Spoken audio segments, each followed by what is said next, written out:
Hey guys, welcome back to the channel. So today we're going to be talking about Legacies Season 2, Episode 9, titled, I Couldn't Have Done It Without You. So, before we get into it, if you guys do want to enjoy the video, like, subscribe, comment. I would love to hear from you guys. I would love to talk to you guys about the show, theories in general, and just stuff like that. I would love to talk to you guys about what you think, and just get your general input. So, I have mixed feelings about this episode, so I'm gonna start off with what I enjoyed first. Um, what I enjoyed, what I thought was good about the episode, stuff like that. So the first thing was Alaric, because of course he makes the top of the list. Alaric and Dorian, any of the scenes of them being together and hanging out, just that whole thing. I do like Alaric taking on like father figure role, and Dorian taking on the father figure role. I like them respectively doing that. Alaric really, I feel like he really sees everyone in the school as kind of like his children as an extension. So I really like it when he can actually show that and show his protective father side, I guess. And then he also had that scene at the end with Landon too, which I enjoyed. I just like when he takes on that role to not just his own kids, which I'm glad we saw that too, but to the other kids in the school. MG being friends with Lizzie again, I like it for what it is. I'm glad they're back. I feel like there needs to be more friendships spread throughout that we can actually see. So yeah, I'm glad they're cool again.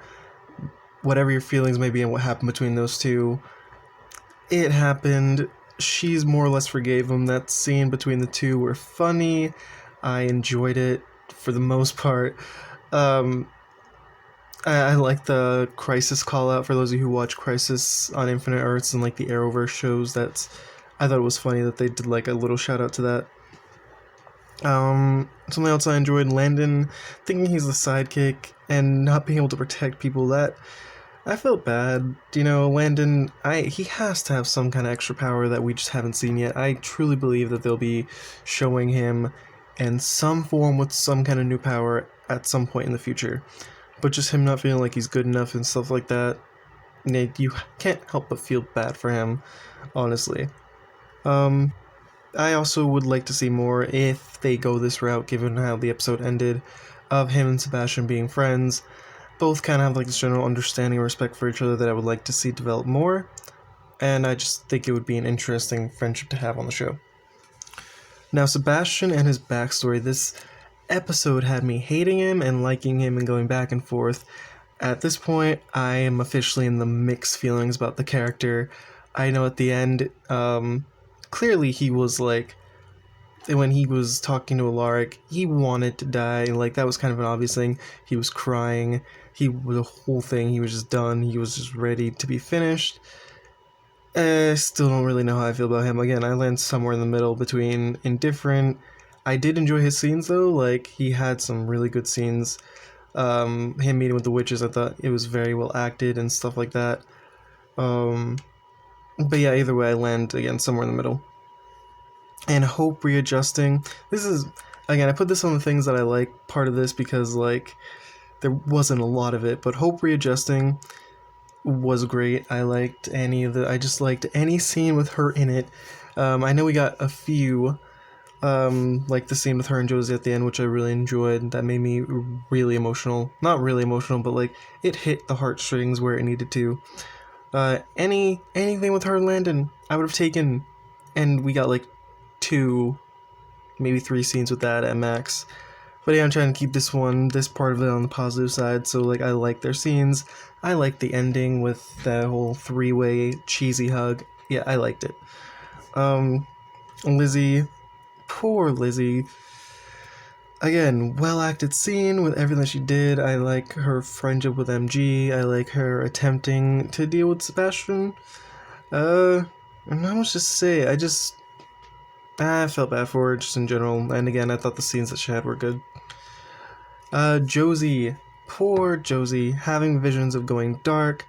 That was definitely Kai's prison world. The school on fire. I am excited for the next few episodes. I'm ready for it. I am Dark Josie all the way. I'm so ready. So I found more good in this than I actually thought I would, honestly, because this was not my favorite episode, not gonna lie.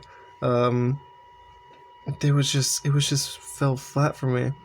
So on that note, I'm gonna go over some of the things that I didn't like about the episode.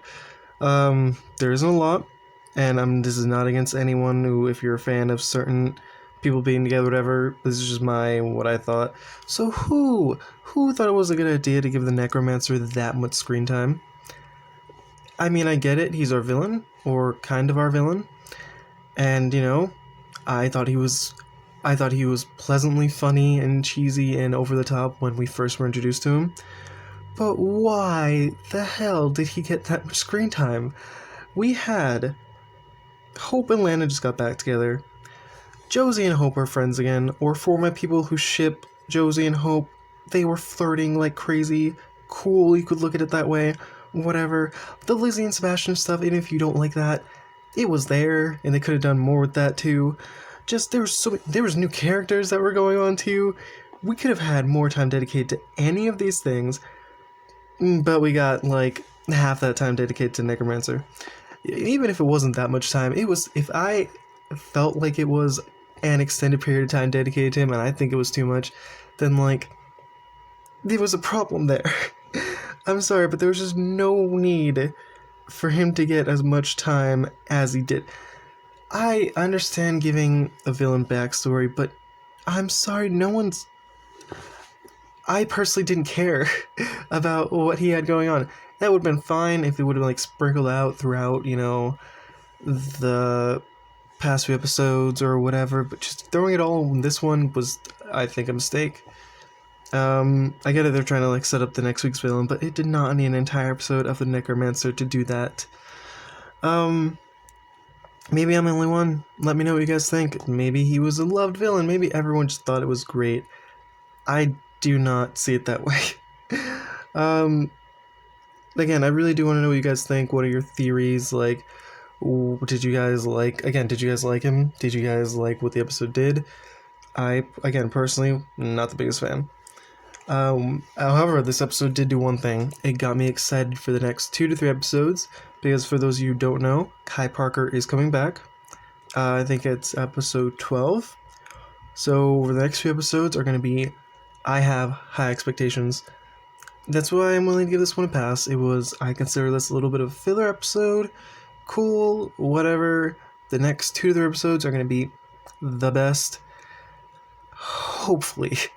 They need to stick this Kai Parker thing. I really hope they do. And this is hope for I'm enough backstory on the villains. Like, let's give us some of the main characters, please. Yeah, all in all, I enjoyed the episode for what it was. It was a little bit fillery and stuff like that, but I still enjoyed parts to it. And there were some scenes that I like thoroughly enjoyed. But it kind of just didn't do it for me this episode. If you guys enjoyed the video, like, subscribe, comment. I would love to hear from you guys. And I will talk to you guys later.